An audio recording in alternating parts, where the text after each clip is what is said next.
para mim é um prazer estar aqui com vocês hoje, né? Assim, a gente poder estar batendo esse papo. Hoje mesmo uma pessoa me ligou e ele lá atrás falou: eu vou ser candidato a deputado. Eu falei: parabéns, Deus abençoe a sua vida, né? Ele até já esteve aqui na nossa rádio.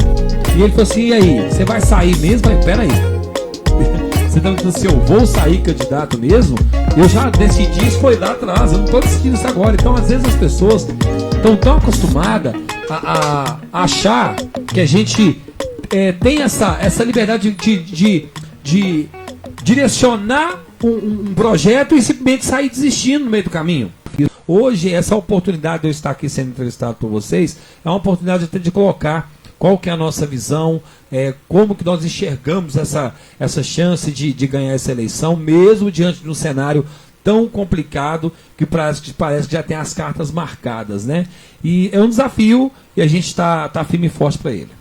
Alan, eu queria saber assim, porque você está indo aí nessa pré-campanha deputado federal, que para muitos pode olhar para você e falar assim, acho que o Alan está dando um passo mais alto, muito além da sua capacidade. Mas vamos ir lá atrás. Eu gostaria de fazer uma pergunta. Como foi ser vereador de uma cidade como Ibirité e qual foi o maior desafio? Primeiro que muitos também achavam que era um passo maior do que minha pena virar vereador. Em 2016, né? E não foi só um passo, não. Foi um corpo inteiro, né? E nós conseguimos chegar lá. Eu fui dito como uma zebra em 2016 porque não contava com a minha vitória. Como diz, não contava com a minha astúcia, né? E aí na semana da eleição, alguns candidatos aqui da região começaram a ficar um pouco assustados, porque começou a se falar muito, o menino tem chance de ganhar. E eu não tinha uma estrutura tão grande como os demais candidatos aqui da região, com 20 carros na rua, 25 carros, que tanta gente trabalhando, e eu apenas com a minha esposa e mais 2 amigos me ajudando na rua, fora, claro, todo o trabalho que a gente vem realizando ao longo dos anos. Alguns têm projetos, outros têm dinheiro. Eu acho que o seu maior desafio, então, teria sido ser vice de Toninho Pinheiro, ou não? Não, sim, pra mim, assim, a gente se tivesse ganhado a eleição, cara, eu ia trabalhar muito. Talvez eu seria o vice-prefeito, também estaria pra história. Porque eles iam ver o vice-prefeito, coisa que não se vê. Em Ibirité nunca se viu um vice-prefeito, ninguém sabe quem que é. Nem eu, entendeu?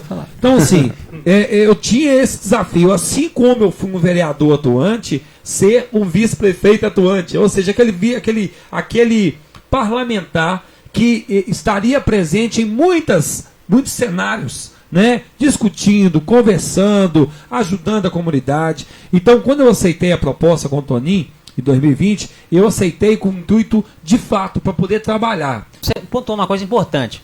Como que eu sei que o vereador é atuante, ou seja quem for na área política? Quando a pessoa que não mexe com política conhece ele. Exatamente. Por exemplo, até algum tempo atrás, uns 2 anos atrás, eu não participava muito de política, mas conhecia você. Eu falava do Alan da música. Agora você pergunta, quem que é o vice-presidente de Ibirité, o nome dele? Eu nunca ouvi falar o nome dele. Pois é, né? O doutor Paulo Teles, inclusive um grande abraço. Nós vamos te apresentar o seu Paulo Teles. Prazer, desculpa, eu não conheço. Então, inclusive o Paulo Teles já esteve na nossa rádio, já entrevistado já pela nossa turma, foi uma entrevista muito bacana, em um período e um momento que o prefeito já não estava muito feliz com nós. Qual o projeto que você, quando vereador, foi criado por você, ou foi um projeto que você fez bacana, mas não teve um direcionamento da parte do judiciário? Quando eu virei vereador, eu falei, nossa gente, é muita linguagem técnica, e fazem de uma certa forma para você cidadão, para você população, para você não entender mesmo. Imagina o vereador, o cara vira vereador, eleito pelo povo, ele pega os projetos de lei, que são muitos, só em Ibirité nós temos mais de 2.400 leis, vai saber quais leis e quantas são e se estão sendo cumpridas. E aí vem aqueles projetinhos pegadinha, Leandro, que vem com linguagem, o inciso 6º está de acordo com o inciso 3º. Aí te confunde sua cabeça toda, se você não tiver realmente um conhecimento de entender o que é uma emenda supressiva, emenda aditiva, saber de uma certa forma como funciona uma LDO, saber de fato como funciona um regimento interno, saber de fato como funciona a lei orgânica do município e tentar fazer uma coesão entre as duas partes. Então não é simples ser um legislador. Então algumas pessoas acham que ser vereador se é complicado, imagina ser deputado. Né? A gente está pleiteando ser um legislador federal. Então a experiência que nós galgamos dentro do município, eu creio comigo que ela foi e é suficiente, uma vez que nosso mandato foi bem atuante, para poder destrinchar o que está lá. Né? Agora, sempre é bom estar amparado por um profissional jurídico. Bom, pessoal, olha, todos nós aqui da cidade, talvez você não, aqueles mais próximos do Alan, sabem um pouco mais da trajetória dele. Alan, você tinha aí uma reeleição em 2020 praticamente certa. Você trabalhei para isso, né? Você desistiu dessa reeleição para vir a vice, né? O que fez você desistir? Só um instante, responde não. Em cima da sua pergunta, eu vou fazer a pergunta dela, que é 90% igual, aqui, para não perder o fio aí, tá? Para ser uma pergunta só. Gislaine, Alan, dentre as opções de candidatura, por que você escolheu sair a deputado federal? E qual o seu propósito como deputado federal caso você ganhe a eleição? Obrigado, Gislaine. Gislaine que faz parte aí do grupo Mundo Singular, né? Tem uma criança autista lá que é uma criança linda, né? Que a Gislaine é 24 horas né, do tempo dela, da vida, é dedicada a essa criança, né? Então, beijo, forte abraço para você e que Deus te dê força, né? Para continuar nessa criação dessa criança aí. E também contribui muito para o grupo Mundo Singular, que é um grupo de pais e mães de autistas, né? E com outras deficiências, que é uma luta que a gente já vem buscando desde o início do mandato. Mas enfim, Gislaine, respondendo a sua pergunta, eu escolhi ser candidato a deputado federal, primeiro, pela circunstância do município. Primeiro, o município ele sempre trabalha em cima da polarização. Que é sempre o candidato na máquina e o candidato do grupo dos Pinheiros, por exemplo. E também, claro, a gente tem que avaliar também a oportunidade de você construir grupos grandes. Por exemplo, você ter não só um partido de nome, um partido de respeito dentro do município, para você conseguir construir um grupo futuro para eleger mais vereadores e vereadores capacitados. Né? Uma pessoa perguntou, no Alan, você voltaria para vereador 2024 novamente? Não é o que eu quero.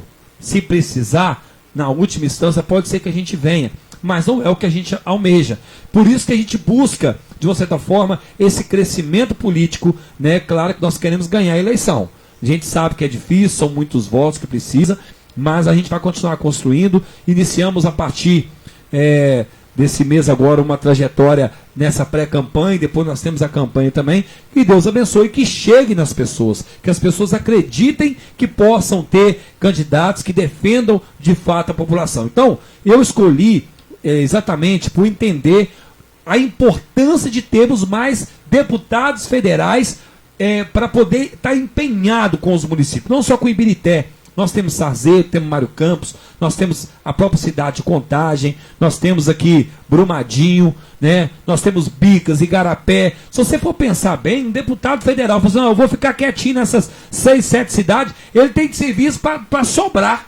Para começar, são mais de 15 milhões de emendas anual que ele pode encaminhar para essas cidades, fora as emendas impositivas que às vezes volta de algum deputado e você pode entrar para recuperá-las. Então, ou seja, é muito recurso, tem a questão da legislação, você criar leis que de fato faça o legislativo trabalhar, os municipais, que eu mais para frente eu gostaria de falar um pouco sobre essa linha de pensamento que eu tenho, que eu vou bater muito nessa tecla da importância de ter deputado federal que faça, não é as prefeituras trabalhar, é as câmaras. Porque ele manda o dinheiro, mas esquece, depois ninguém fica nem sabendo que o dinheiro foi.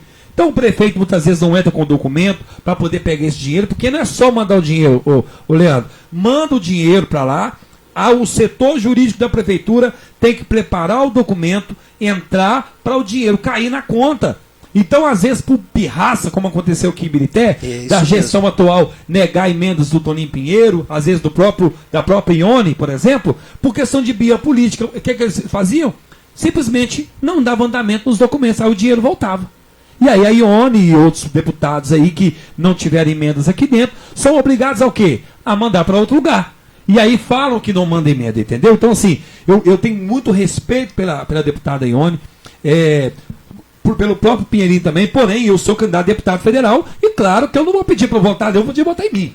Bater esse papo aqui, não tinha como fazer uma regra, uma lei que obrigasse o prefeito a mostrar para a população que o dinheiro tá ali. Mesmo que ele não quisesse, ele tinha que mostrar para a população, o dinheiro tá aí, mas eu não quero mexer. Tinha que ser, sim. Tinha que ter na verdade, uma ferramenta. A ferramenta que existe é o portal da transparência. O problema é que é uma outra ferramenta que é só para os intelectuais entenderem. Eu fiz uma live um dia para explicar como funciona o portal. Foi uma live com pouquíssimo acesso. As pessoas parecem também que não querem saber, não querem aprender. É porque depois vai falar que os deputados não fizeram nada, vão falar que o deputado não manda nada. Na verdade, ele mandou o dinheiro, mas ninguém cobrou. E a maioria do povo não sabe isso que foi explicado aqui agora.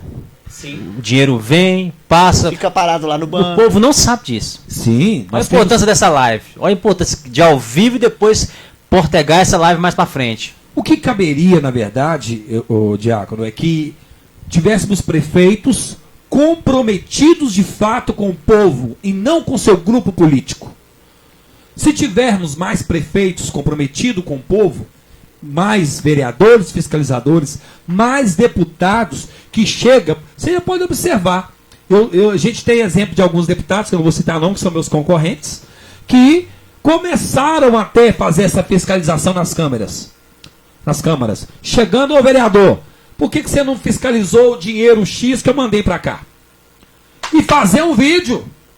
O dinheiro está lá parado lá para poder comprar mais ônibus. O dinheiro está parado para comprar mais equipamento para o hospital. Por que está parado? Aí, o que nós percebemos hoje é que a maioria dos deputados, os que querem ser reeleitos, os que estão lá, mandam o dinheiro para a cidadezinha, compram uma ambulânciazinha só e quer 1000 votos da ambulância.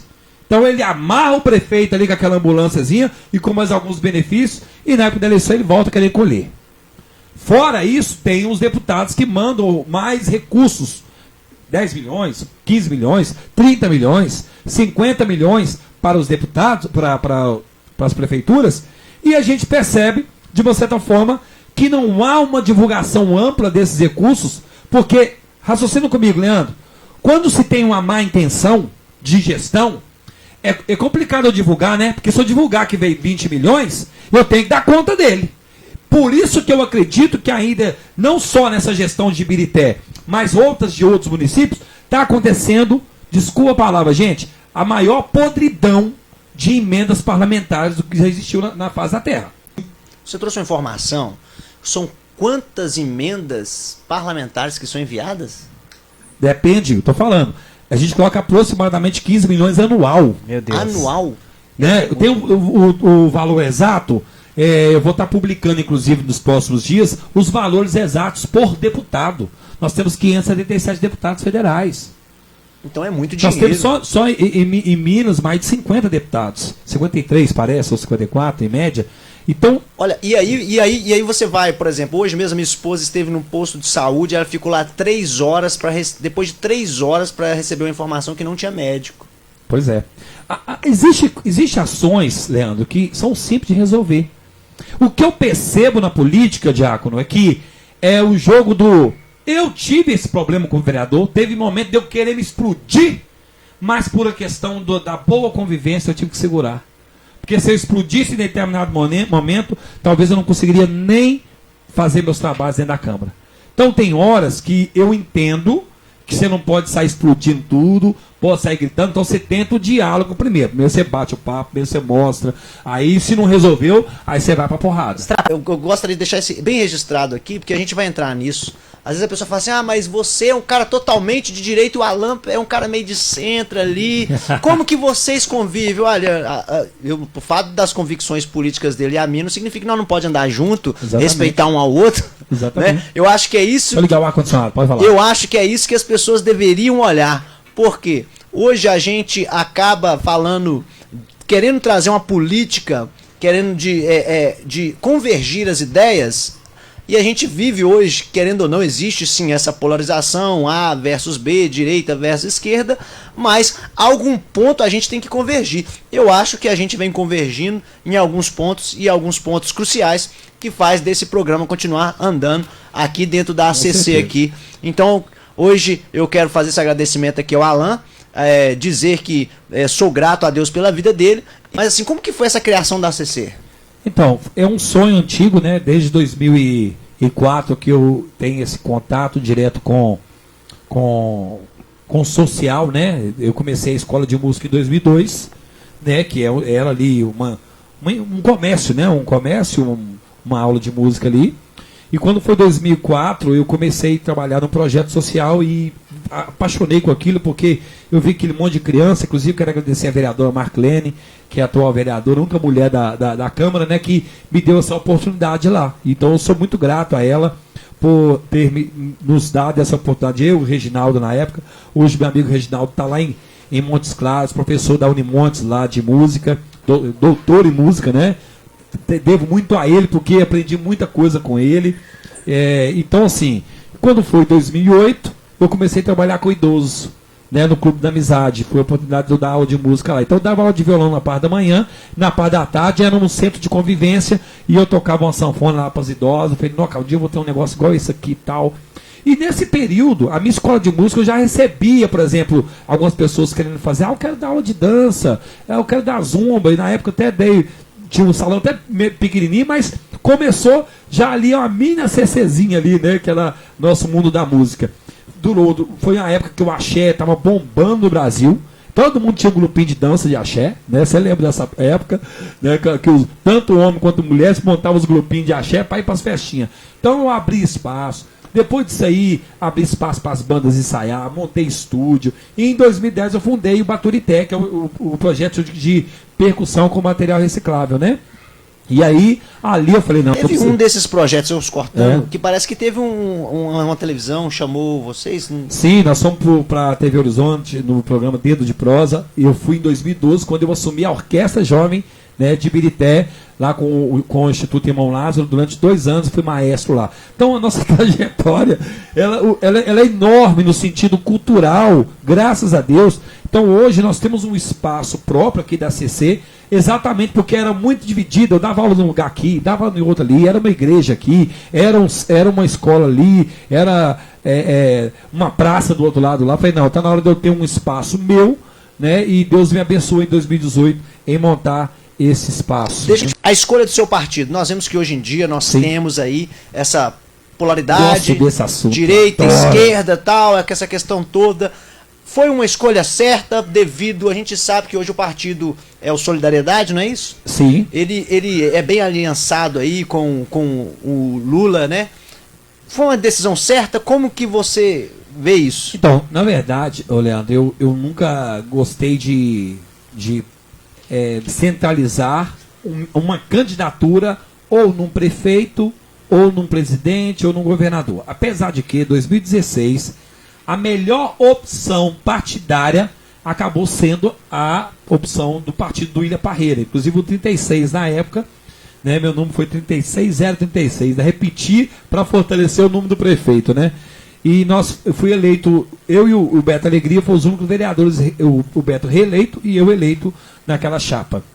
Então, eu escolhi, não foi porque eu amo esse prefeito. É claro que houve ali toda uma construção, né? Mas a partir do momento que definiu, vou caminhar aqui com Ilha Parreira, aí sim, aí eu comecei a ajudar a definir, a pedir voto para ele na época, o Leandro. Agora, presidente, principalmente presidente hoje, essa polarização que anda no país, eu particularmente, depois nós vamos colocar uma gravação dele lá, tá? Depois nós falamos com o Deraldo. O Deraldo disse que é para olhar o celular. Depois eu olho o celular, viu, o Deraldo? Então, assim, hoje, Leandro, é tão complicado isso, porque quando eu fui escolher o partido, a primeira coisa que eu percebi foi a ideologia do partido. E o Solidariedade, ele me vestiu. Uns anos atrás, você falando sobre isso aí, que faz parte da prefeitura, eu entrei por não sei o que aconteceu, eu estava ali no teatro ali, andei ali por algumas salas, eu vi muitas salas repletas de instrumentos musicais empoeirados. E eu falei assim, nossa, isso. tudo empoeirado. Eu falei assim, o que é isso? A população precisando de cultura. Você sabe o que é mais interessante? Que isso já tem anos que você viu isso. Isso foi anos Eu mesmo. nunca vi uma apresentação com esses instrumentos, com uma representatividade de uma orquestra, com todo respeito, conheço o trabalho, eu falo o trabalho final, né? Porque eu não sei como é que eles chegam em alguns lugares com esse trabalho, que foi a Orquestra das Gerais, que ganhou na época a licitação. E eu critiquei afinco, porque levava para a escola para ensinar o menino a tocar flauta doce, cheio de instrumentos não temperados, caríssimos, violoncelo, violino, e aí pegava uma minoria dessas crianças para poder ensinar os instrumentos lá. Então, eu sou músico, sou formado, eu já ensinei crianças do zero e provo que tem condição de aprender tanto a teoria musical quanto os instrumentos. Com menos de um ano, você consegue já pôr os meninos tocando, nem que seja um básico. Qual tem sido o seu maior obstáculo para deputado nesse momento? O maior obstáculo é fazer chegar nas pessoas a mensagem. Porque eu acredito o seguinte, se a pessoa tem uma convicção daquilo que ela já fez, do que ela faz e do que ela tem condição de fazer, cabe às pessoas que estão ao seu redor abraçar a sua proposta. Então, assim, o maior desafio não é nem dinheiro. Mas o dinheiro você conseguiria impulsionar. Também. O dinheiro ele é importante, ele pode até ajudar. Mas muita coisa que não presta no país, por exemplo, vou dar um exemplo dos vídeos daquele mendigo. Aquele endemoniado lá. Então, assim, o cara pega, por exemplo, faz um trem totalmente errado, mas tudo bem, ele foi espancado, todo mundo sabe da história. Mas aí o pessoal gosta, o cara tá rico já, com os views do TikTok. Ou seja, a cada 1 milhão de views, a pessoa ganha 15 reais ou 15 centavos.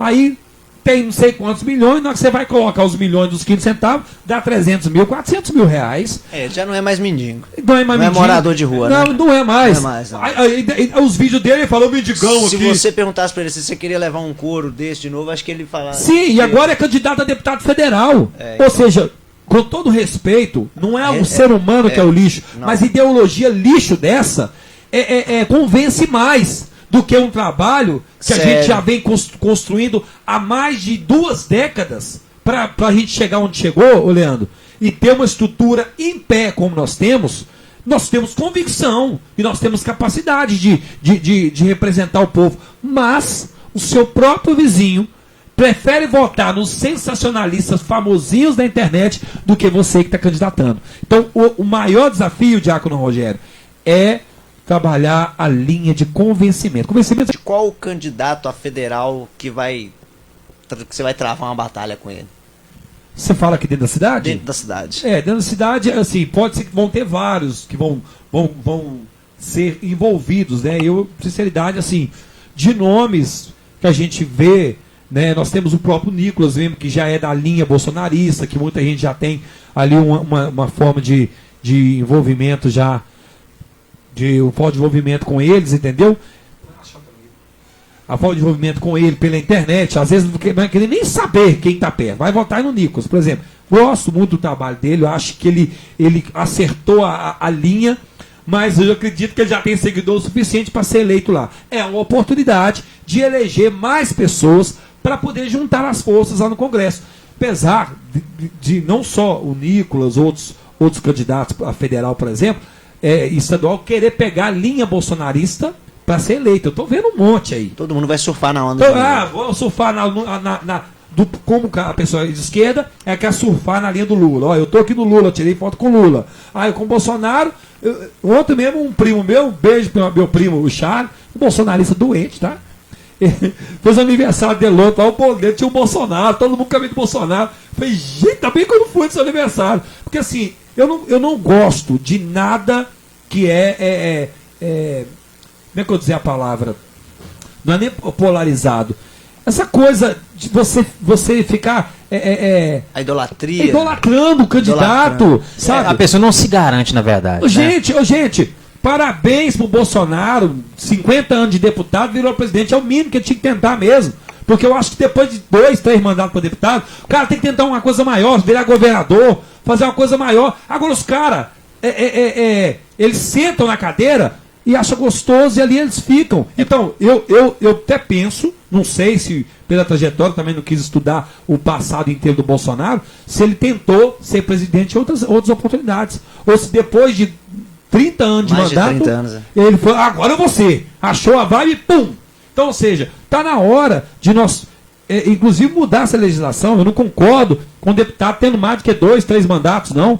Tem um deputado lá que vai para o 8º, 9º mandato já, o Leandro. Então, ou seja, assim também o município. Então, ou seja, é complicado. Eu estou fugindo de polarização, seja de direita e esquerda. Apesar, mesmo que o meu partido feche com o candidato A ou B, que, por exemplo, o Paulinho da Força, que é o presidente nacional, fechou lá com o Lula lá em cima.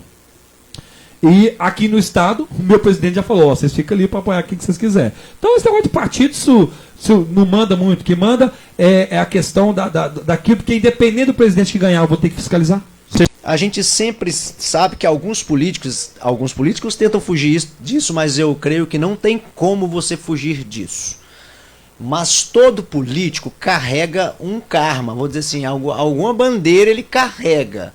Ele foi igual, você é conhecido como o Alan da música, por mais que você não queira tirar isso não vou tirar nunca, viu, gente? Não consegue. Depois eu quero falar um pouco sobre a questão da música e do Alan Fernandes. Isso, não esquece de falar sobre esses dois nomes aí. O que acontece? O Alan, pré-candidato a deputado federal, qual que é a marca do Alan? Assim, qual que vai ser o carro-chefe? Eu costumo dizer que política é uma alegoria de carnaval. Você tem ali o carro-chefe, não significa que você não pense em outras coisas. Mas você tem um carro-chefe. Você tem um abre-alas ali, algo que vai... Primeira coisa, que é uma luta, eu vejo que é uma dificuldade que eu tenho também, que é a busca de recursos para poder manter os trabalhos sociais. Seja municipal, seja estadual, seja nacional. Ibirité já deu uma avançada, né? Você que está em Ibirité. Agora, outros municípios também estão muito atrasados no que tange a questão dos fundos, né, de cultura, né? Alguns nem fundo tem, nem secretário de cultura tem. Então, minha bandeira principal que eu vou demandar é o fortalecimento das secretarias de culturas municipais. No caso aqui, a gente não está sendo contra quem trabalha ajudando as pessoas, mas faça a coisa. Não, você certa, quer. Gente, né? não. Porque agora... imagine eu como pastor, né? Eu sei que da mesma forma que você tem esse problema com essas pessoas, eu também o tenho. Tem algumas igrejas que dão cesta básicas aí. Mas a igreja já tem esse papel, mas, né? Não, mas eu estou dizendo o seguinte, a igreja também não é da igreja essa responsabilidade, mas aí existem algumas igrejas que vai lá, faz aquela promoção toda, faz o vídeo, fala que deu... Estamos aqui hoje entregando 10 cestas. Faz aquela oração, faz... Assim, não é papel da igreja o assistencialismo. Desculpa, viu, gente? Ó, não é papel, mas nós fazemos, assim nós fazemos, né? A gente acaba ajudando. Mas se quiser cortar o vídeo, que eu sei que tem muita gente que é maldosa, pode corta esse trecho que eu estou falando aqui, que eu não tenho problema de se divulgar. Eu não concordo com candidato, seja para qualquer coisa, usar da vulnerabilidade da pessoa para ganhar voto. Agora, quando você usa a vulnerabilidade dela para promover, para tirá-la daquela situação, eu já ouvi uma pessoa assim, mas quem vai matar a fome da pessoa? Eu falei, não, parabéns, você virou Deus agora? Você virou o salvador da pátria? Vai acabar com a fome? A gente tem esse problema que é a questão da fome, das pessoas que precisam. Infelizmente, algumas pessoas vão se apropriar disso mesmo. Eu falo porque na igreja onde eu sou pastor, muitas pessoas às vezes cobram de mim o seguinte: pastor, nós temos que fazer isso, como se fosse nós... Fazendo isso, nós vamos resolver o problema do mundo, das pessoas. Não vai resolver. A gente tem que fazer. Aí volta aquela questão. Muitos que falam isso não gostam... vamos supor, da esquerda. A esquerda gosta de fazer isso. Não, mas não é bem por aí não, porque eu vejo um cada galera da direita aí fazendo esses papéis aí, e que não é assim que deve ser. Tem que ser esse pensamento que talvez faz converger com a sua ideia. Não, mas por quê? Porque você fala o seguinte: eu tenho que fazer uma política de promoção do ser humano. Promover o ser humano, da cultura, da educação, dar trabalho para ele, formar ele.